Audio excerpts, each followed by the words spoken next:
સન્માનિત ભારત સરકાર સન્માનિત કરતી હોય ત્યારે લોકોના મનમાં પણ એક ભાવ ઉભો થાય કે સન્માનિત વ્યક્તિને સાંભળીએ. કારણ કે સરકારે આ કોઈ નિવેદન નથી કર્યું, દેશની અંદર કાર્યક્રમો તો સાંભળનાર વ્યક્તિને એને એવું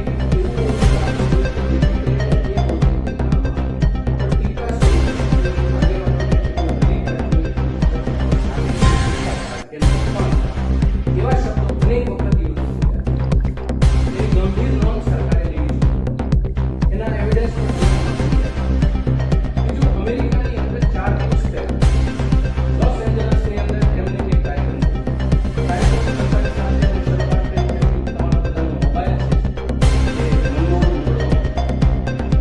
મનમોહન ક્રિટિસાઇઝ કરવા માટે ભારત સરકારના પૂર્વ પ્રધાનમંત્રી અને વિશ્વવિખ્યાત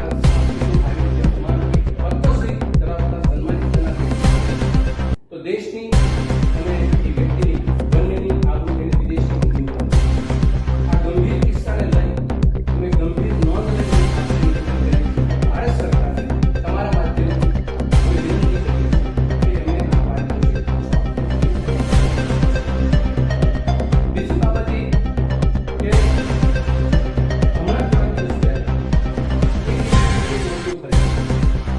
જે માર્કેટની અંદર તમામ મીડિયા જગત તપાસે અને જે ભાષામાં જે શબ્દ પ્રયોગ જે ગાળાગાળી જે રીતે કરે છે એક વ્યક્તિ એના ફીલ્ડનો માણસ એની હારે અભદ્ર ભાષા કે પર્પસલી ધરાવતા વ્યક્તિ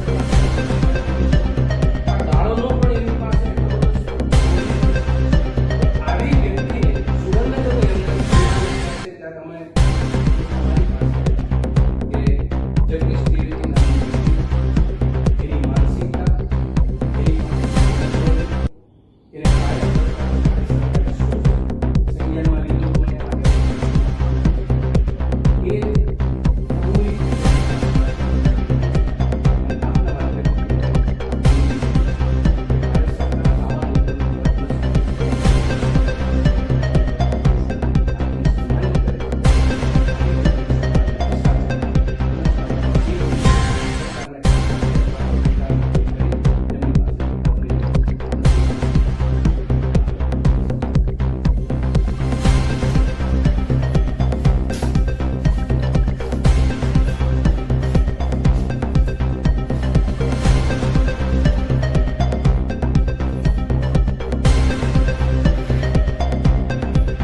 આજરોજ 1 ઓક્ટોબર 2025ના રોજ સુરેન્દ્રનગરની કલેક્ટર કચેરી ખાતે અમે જિલ્લા કલેક્ટરશ્રીને પદ્મશ્રીનો જેને પુરસ્કાર મળ્યો છે ભારત સરકારે આપ્યો છે એવા ડૉક્ટર જગદીશ ત્રિવેદીએ જે પુરસ્કાર મળ્યો છે એમના પણ એક સન્માનના ભારત સરકારના કોઈ નિયમો છે, એના કાયદાઓ છે.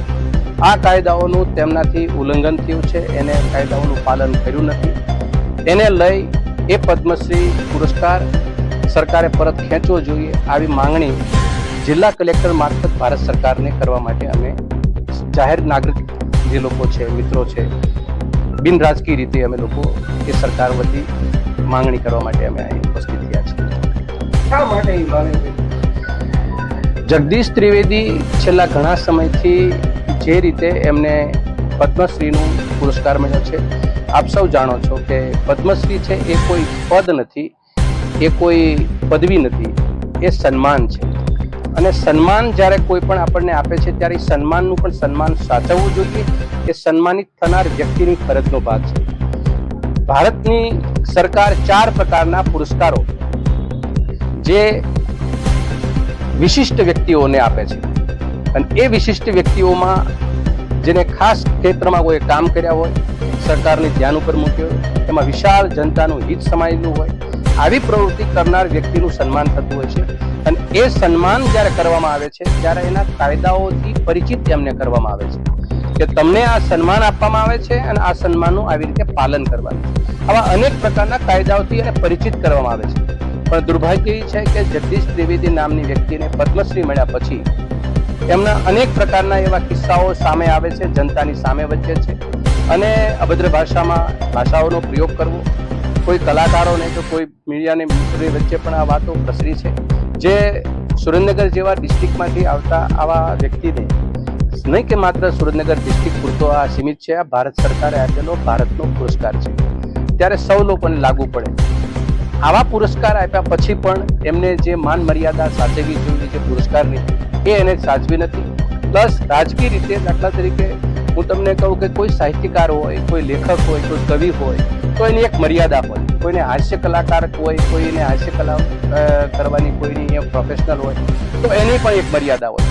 આવા લોકોએ આ મર્યાદાને તોડી અને જ્યારે પબ્લિક વચ્ચે આવી વાતો મૂકે છે અને કોઈના વ્યક્તિગત રીતે ટીકા ટિપ્પણ કરે છે, જેવી રીતે એને અમેરિકાની ભૂમિ ઉપર ડૉક્ટર મનમોહનસિંહજીની ટીકા કરી અને એવી રીતે અહીંયા આગળ પણ અનેક રાજકીય મહાનુભાવોની ટીકા કરી, તો આપણને સ્વાભાવિક વસ્તુ લાગે કે પદ્મશ્રી લેનાર વ્યક્તિની પાસે સાહિત્ય પીરસવા માટે આગેવાનોની ટીકા કરવા સિવાય કોઈ એની પાસે પાથું નથી. આવા સમયે આ પ્રશ્નોને લઈ એ પીડા સૌ કોઈની છે અને એ પીડાના નાગરિકો. મને યાદ છે, અહીંયા મીડિયાના મિત્રો, તમે બધા પ્રબુદ્ધ મીડિયા છો, જનતા વચ્ચે તમે જાઓ છો. હું યાદ કરાવું, પંડિત જવાહરલાલ નહેરુ જ્યારે પ્રધાનમંત્રી હતા ત્યારે એમના જન્મ દિવસ નિમિત્તે નાગાર્જુન નામના કવિએ, લેખકે એમની હાજરી અંદર એમની ટીકા કરી હતી.